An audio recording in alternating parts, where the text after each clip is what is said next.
You may have found yourself in a competition where you unrack your first or second attempt for it to feel really off, really different. RPE is much higher. Something's not right. Here's some adaptations you can do in real time to get the attempt and weight feeling how it should.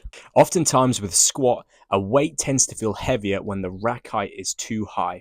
If we're not able to wedge properly into the bar and get a good connection between our back and the bar, chances are the weight's not set right. That is a sure way to make the attempt feel 10 times harder. If you find yourself between rack heights, I would always opt for the lower height. Although initially may feel harder out of the rack, you can guarantee that you'll have a better connection.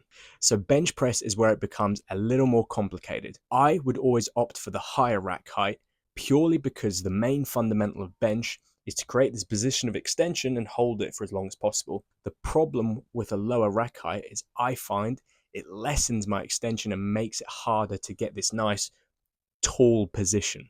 The main thing you have to keep into consideration when having the higher unrack is you need to be ready to receive the bar. So how that will look for the bench is as you're going through the unrack, or preferably getting someone to hand off to you, you need to be actively reaching with the chest and staying as tall as you can.